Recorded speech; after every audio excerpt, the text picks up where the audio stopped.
Bonjour Émeric. Bonjour Philippe. Je suis ravi de t'accueillir à nouveau dans cette émission des Rencontres du Chef. Que vas-tu nous proposer aujourd'hui? Alors aujourd'hui, je vais vous proposer une recette de coulant inversé aux 2 chocolats avec un petit tartare d'automne, avec des fruits d'automne, pommes et poires au gingembre et une mousse de mascarpone au yuzu. Alors, coulant inversé, pourquoi inversé? Alors traditionnellement, les coulants, on connaît tous, c'est cuit à l'extérieur et coulant à l'intérieur. Et là, on va le faire à l'envers, c'est-à-dire cuit à l'intérieur et coulant à l'extérieur. Donc le coulant sera cuit dans une verrine. D'accord. Il ne sera pas démoulé donc? Il ne sera pas démoulé. Très bien. Donc on va commencer par quoi? Alors, on va commencer par la mousse de mascarpone. Il faut qu'elle repose un petit peu pour vraiment être bien prise et qu'elle soit assez ferme quand on la présentera. Donc pour ça, il nous faut de la crème de mascarpone, du lait entier, d'accord, de la crème liquide, crème fleurette à 30% minimum de matière grasse et du sucre glace. D'accord. C'est une mousse qui est faite au siphon? C'est une mousse qui va être faite au siphon. Très bien. Donc, on prend la crème de mascarpone, on va la détendre un petit peu. Ce qui est important dans une mousse quand on la fait au siphon, il faut que la préparation ait au moins, allez, on va dire entre 15 et 20% de matière grasse pour que l'air qu'on y introduit fasse son effet. C'est-à-dire qu'on ait une cristallisation suffisante de la matière grasse pour avoir une mousse assez stable. Qui se tienne. Exactement. Donc là, on va aller avec le lait. Et tu vas voir qu'on va obtenir à peu près la consistance finalement d'une crème fleurette. D'accord. Donc là, hop. Au fouet pour bien homogénéiser tout ça. Exactement.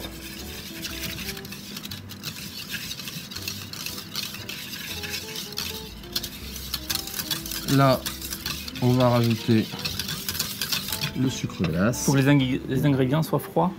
Alors, c'est mieux. Si les ingrédients sont très froids, on n'est pas obligé de le laisser très longtemps au réfrigérateur. S'ils ne sont pas très froids, on est obligé de laisser le siphon au moins 2 heures. D'accord. Donc la petite astuce, ce qu'on va pouvoir aussi montrer, c'est que si nos ingrédients sont froids, pour vraiment avoir quelque chose de bien stable, on va mettre le siphon à peu près 20 minutes au congélateur. Donc la mousse va vraiment être bien prise. Il faut bien saisir les ingrédients et bien refroidir. Bien refroidir, parce que c'est ça aussi qui fait. Attention de ne pas l'oublier. Attention de ne pas l'oublier, parce que ça a tendance à sinon ça va geler à congeler. Oui. Et après, donc la crème liquide.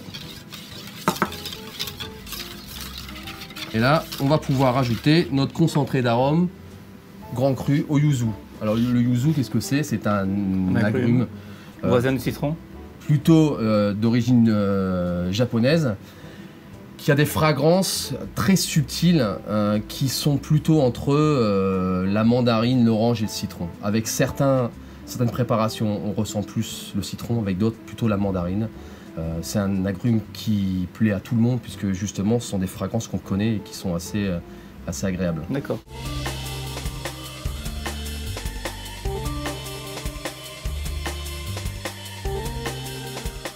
Alors après l'école du Ritz, je me suis formé au Collège des médecines douces de Montréal sur l'étude des plantes aromatiques et des essences aromatiques. Je suis ensuite rentré sur l'île de la Réunion, où je vivais déjà, pour ouvrir plusieurs établissements. J'ai développé une cuisine inédite à base d'huile essentielle et diverses essences aromatiques. Et il y a 4 ans, je suis rentré en métropole pour créer et développer une gamme unique au monde de concentrés d'arômes grand cru, 100% naturel et bio. Donc, on va prendre notre concentré d'arômes grand cru, 100% naturel et 100% bio. Donc, c'est 1 à 3 gouttes par personne ou pour 100 grammes de préparation. Là, on ne l'a pas dit tout à l'heure, mais notre dessert va être pour 6 à 10 personnes. C'est-à-dire, si on fait un mini dessert, ça sera plutôt pour 10 personnes. Et si on fait un plus gros dessert, pour les gros gourmands, ça sera plutôt pour 6 personnes. Quand on parle de mini dessert, ça peut être un dessert qui composera un café gourmand, par exemple. Exactement. Sinon, c'est un dessert classique. Donc là, si on part sur 10 personnes, on va mettre minimum 10 gouttes. D'accord. Donc là, en gros, 10 gouttes, c'est l'équivalent d'un zeste de yuzu. Donc, dans un flacon, on a à peu près 45 zestes de yuzu, puisqu'il y a 450 gouttes.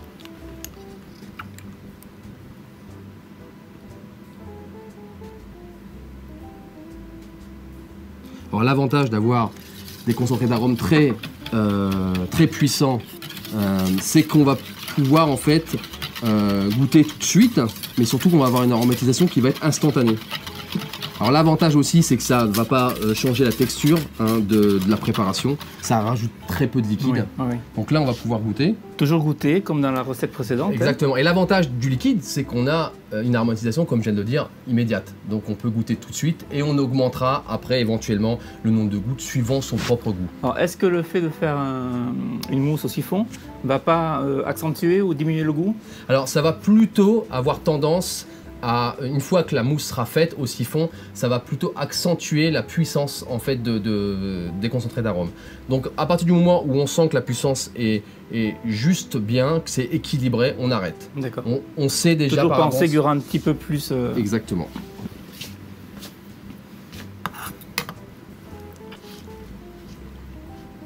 Donc là on sent déjà le yuzu. Moi je l'augmenterai un petit peu. Moi aussi. Parce qu'on va avoir du chocolat puissant, donc on veut vraiment aussi que le goût d'agrumes soit quand même présent. On va aussi avoir du gingembre, de la poire et de la pomme, donc il faut quand même que la mousse soit assez puissante en... Je pense qu'on va rajouter 10 gouttes. On va rajouter 10 gouttes. Voilà. Donc on avait bien dit, entre 1 et 3 gouttes par personne, donc c'est entre 10 et 30 gouttes. Là, on est parti sur une base de 20 gouttes. On va mettre cette préparation dans le siphon. On va y rajouter deux cartouches de gaz. Pourquoi 2? Parce que la première, donc c'est pour introduire l'air, et la deuxième, c'est pour que qu'on va laisser d'ailleurs dans le siphon, c'est pour que la pression soit toujours la même en fait à l'intérieur du siphon. Du début jusqu'à la fin. Exactement. Ça veut dire qu'au fur et à mesure qu'on va vider le siphon, on aura toujours la même puissance. Pourquoi? Puisque le gaz en fait va se remplir au fur et à mesure qu'on l'aura vidé. Justement en servant notre mousse. Très bien. Donc notre préparation est prête, on va la mettre dans le siphon qu'on avait placé au frigo auparavant, de façon à ce qu'il soit bien frais.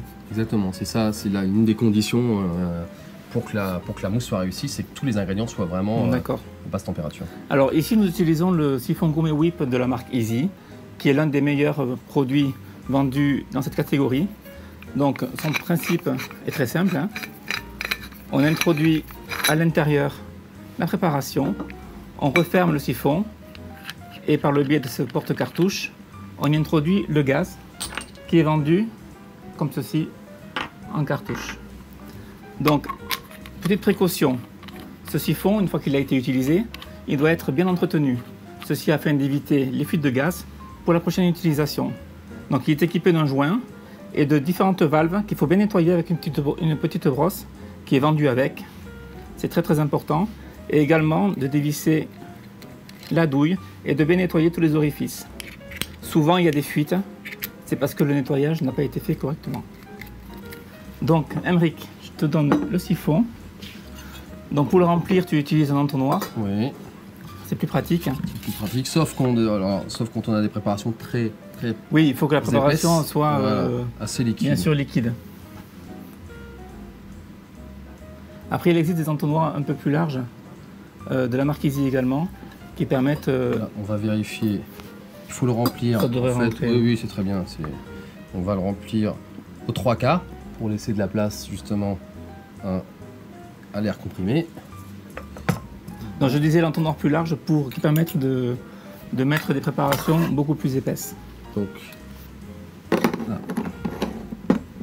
Donc on ferme bien la tête du siphon. Il y a un joint qui le rend bien hermétique. N'oublie pas de vérifier s'il y a le joint. Ça peut arriver de fermer et de mettre la cartouche et là l'air va sortir en fait du siphon. Donc. Et attention lorsqu'il est sous pression, chose qu'on va faire là maintenant, ne jamais l'ouvrir. Toujours vider le gaz avant de dévisser la tête. Là, on met une première cartouche, on entend bien le bruit, l'air est à l'intérieur.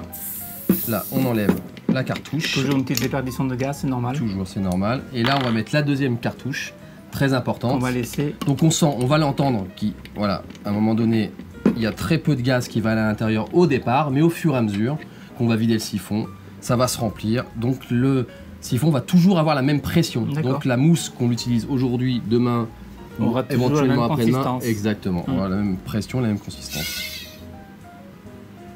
On va le secouer un tout petit peu. Et on va le mettre à peu près... Au nous, frigo. on va le mettre au congélateur, nous, Oui. hein, 20 minutes. Voilà, ou on peut le mettre au réfrigérateur 2 heures, mais ça, c'est si nos ingrédients ne sont pas froids. Là, tous nos ingrédients étaient froids, donc on va pouvoir le mettre à peu près 20 minutes au congélateur. Et on peut le faire la veille. Et on peut le faire la veille, c'est le mieux. La veille ou... La veille, c'est le mieux. Bien à l'avance. Étape suivante. Donc là, on va réaliser le tartare de fruits d'automne, donc pommes et poires au gingembre. D'accord. Donc pour cela, on va couper en tout petits cubes en brunoise la pomme et la poire. On va y rajouter le concentré d'arôme grand cru gingembre et on va mettre ça au frais pendant quelques instants. Très bien. Donc pour faire de la brunoise, nous allons utiliser l'alligator qui sert de coupe oignon ou de coupe légumes ou de fruits, qui se présente de cette façon-là. Donc alligator, pourquoi? Parce que il représente la mâchoire d'un alligator. On positionne notre fruit sur la grille et d'un simple coup, ça nous couvre les légumes en petits cubes. Mais pour obtenir des cubes, il faut d'abord des tranches. Donc les tranches, il faut les réaliser avec une mandoline. Donc tailler les tranches en contournant le trognon.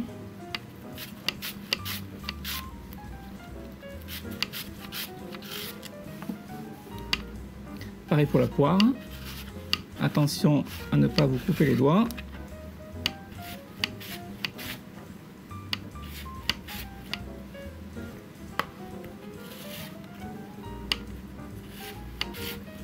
Alors, on peut le réaliser au couteau, mais ça prendrait beaucoup plus de temps. C'est plus long, oui. Pour ceux qui ont un peu de patience, ils peuvent le faire. Alors, on va juste couper, je vais me permettre de couper juste. Voilà. Que des poires. Et ensuite on positionne donc les tranches sur la grille sur de faibles épaisseurs, sinon on va tout écraser. Et on obtient notre brunoise ici dans le réceptacle. Donc vous voyez, c'est rapide, hein. On a fait les deux fruits en 2 minutes. Et ici on récupère donc notre brunoise de fruits. Voilà, super régulière et très fine forcément. Plus c'est fin, plus c'est agréable, plus c'est subtil. Donc on va mettre ça dans un petit bol, oui, hein, et on va l'aromatiser avec notre concentré d'arôme gingembre. Donc nos fruits ont été débarrassés dans un récipient. On va l'aromatiser maintenant. Oui, on va utiliser notre fameux concentré d'arôme grand cru gingembre. D'accord. Donc toujours la même chose, 1 à 3 gouttes par personne ou pour 100 grammes. Alors il y a 2 variétés de gingembre et 2 types d'extraction, hein, dans ce concentré d'arôme, qui est un concentré d'arôme grand cru mais aussi 100% naturel et bio. 2 variétés de gingembre, donc un gingembre citronné qui va porter des petites notes de citron jaune ou des citrons verts, et un gingembre traditionnel. 2 extractions, une huile essentielle, donc une distillation, qui va permettre d'avoir toutes les fragrances du gingembre, et une extraction par ce qu'on appelle une extraction par CO2 qui va permettre là par contre d'avoir la puissance du gingembre. Ça veut dire que là tout est réuni. Là-dedans on a l'équivalent de plusieurs kilos de gingembre concentré dans une petite fiole. Voilà, 3 gouttes c'est une rondelle de gingembre. 450 gouttes, donc on a 150 à peu près rondelles de gingembre dans ce petit flacon. Et quand on connaît la force du gingembre... Donc ça c'est vraiment les arômes traditionnels en général. On a plutôt juste la fragrance du gingembre. Là on a vraiment aussi sa puissance, son côté très piquant. Donc là on va en mettre donc 6 gouttes. On part sur la base de 6, oui.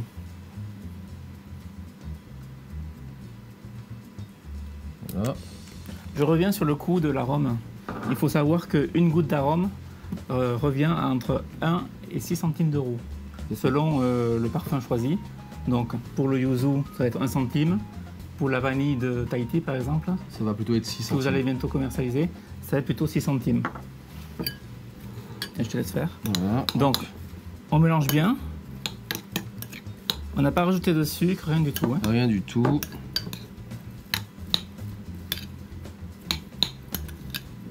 Ce qui est bien aussi avec les arômes, c'est que ça disperse des fragrances aussi immédiates. Ça veut dire que quand on le sent, on sent vraiment le mélange de pommes et de gingembre. Donc on va goûter.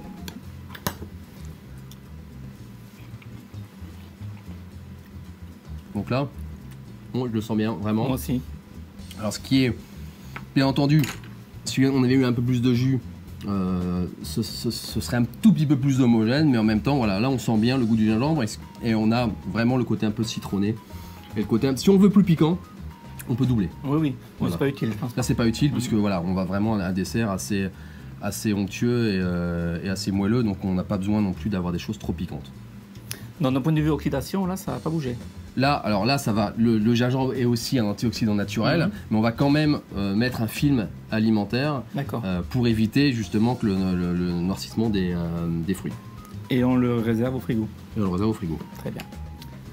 Donc, dernière étape avant la cuisson, le coulant. Le coulant inversé.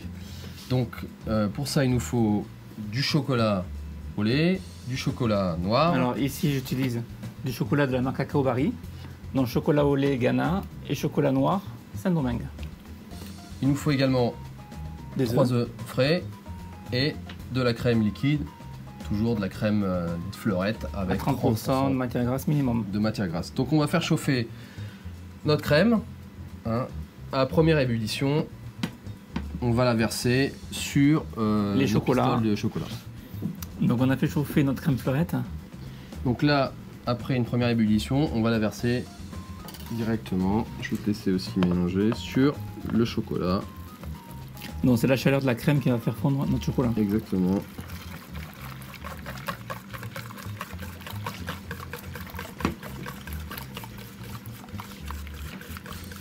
Donc Emeric, ce qui me surprend dans cette recette, c'est qu'il n'y a pas de sucre. Alors, il n'y a pas de sucre puisqu'il y a du sucre naturellement dans le chocolat au lait, dans le chocolat noir aussi un tout petit peu, mais surtout dans le chocolat au lait. Donc on va, un dessert qui n'est pas très sucré. Hein. Les pommes, on n'a pas ajouté de sucre. Non. La mousse de mascarpone, juste 50 grammes. Et là, on ne met pas de sucre, mais l'apport de chocolat au lait est suffisamment dosé en sucre. D'accord. Voilà, notre chocolat est bien fondu. On a une préparation homogène. Et là, on va y rajouter les œufs. Et voilà, là on rajoute les œufs. Je vais mélanger, tu vas les casser. Donc là, la température n'est plus très élevée, donc il n'y a pas de risque de coagulation des œufs. Voilà.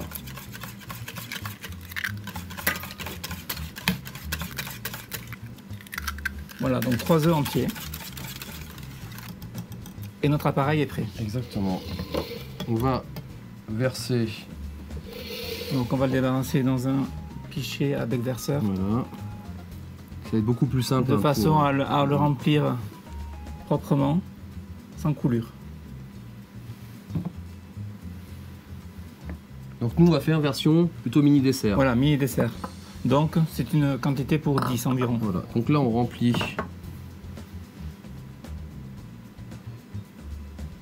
un tout petit peu plus de la moitié. Voilà.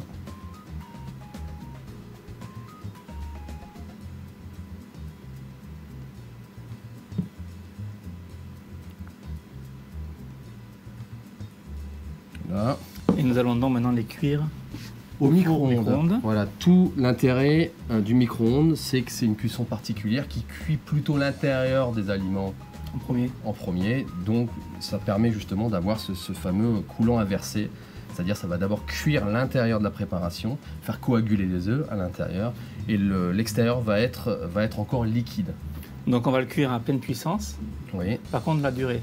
Alors, si on les cuit individuellement, si c'est un mini dessert, entre 20 et 30 secondes. Si c'est un plus gros dessert, entre 30 et 40 secondes. Mais on fait, plutôt par 15 ou 20 secondes, on vérifie à chaque fois si c'est pas trop cuit.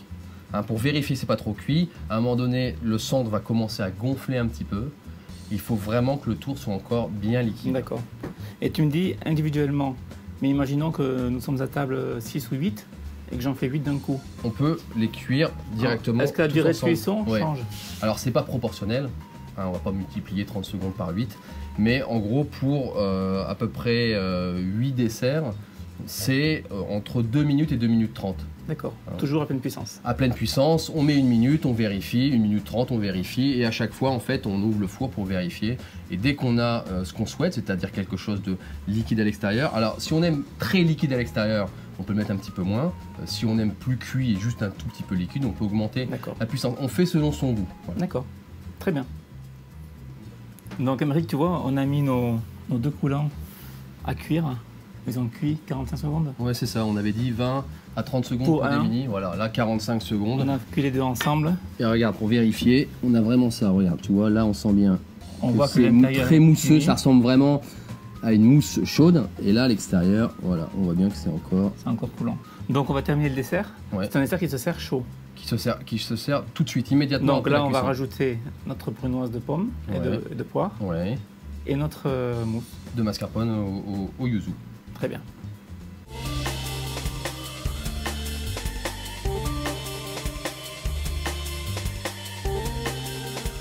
Il y a plusieurs points très importants dans l'utilisation de nos concentrés d'arômes Grand Cru 100% naturel et bio. Le premier point, et certainement le plus important, ce sont les arômes qui s'adaptent à votre cuisine et non la cuisine qui s'adapte aux arômes qu'on utilise. Ça permet justement une cuisine plutôt instinctive et justement une cuisine aussi très créative. Le second point, dans l'utilisation de nos concentrés d'arômes pour des préparations froides, c'est toujours 1 à 3 gouttes par personne ou pour 100 grammes de préparation. Et on intègre ces arômes à n'importe quel moment, n'importe quelle étape de la préparation. Pour les préparations chaudes, si on le peut, au dernier moment. Nos concentrés d'arômes sont assez volatiles à la chaleur. Dès qu'elles subissent des fortes températures, elles se volatilisent. Donc, dès qu'on le peut, au dernier moment. Quand on n'a pas le choix, dans des gratins, des tartes ou des gâteaux, on double la dose. Donc, c'est plus 1 à 3 gouttes par personne ou pour 100 grammes. C'est 2 à 6 gouttes par personne et pour 100 grammes. Donc, Aymeric, le dressage. On a sorti nos pommes du frigo, pommes et poires. Notre mousse au mascarpone. Donc, on va faire le dressage final. Alors, là, on a nos fameux coulants inversés. Ici, on va y mettre une cuillerée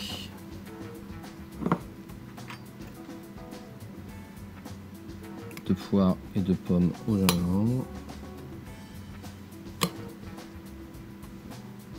Ça va apporter du croquant et ça va apporter un petit peu d'acidité. Ça va être très sympa. Là, on sent encore les fragrances de gingembre. Oui.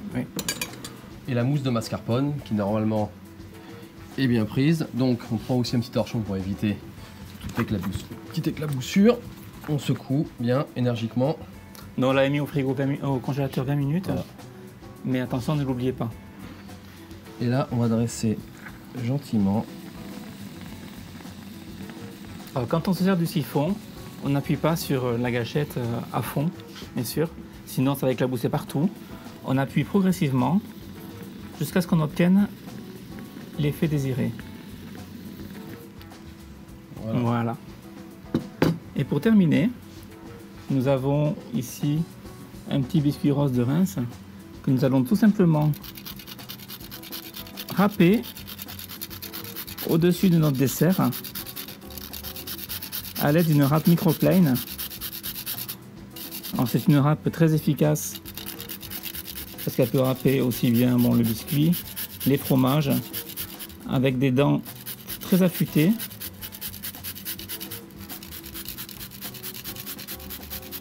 Elle est très demandée par les professionnels de la restauration. Et enfin, il n'y a plus qu'à servir. Voilà, à servir immédiatement. Parce que c'est chaud. C'est un mélange de chaud et de froid. Et surtout que la chaleur a tendance à faire aussi retomber un petit peu la mousse. Donc on sert le dessert immédiatement. Très bien. Et bien, ça a l'air très bon tout ça, Aymeric. J'espère te recevoir à nouveau lors d'une prochaine émission. Et merci beaucoup. Merci beaucoup. Au revoir. À très bientôt. Au revoir.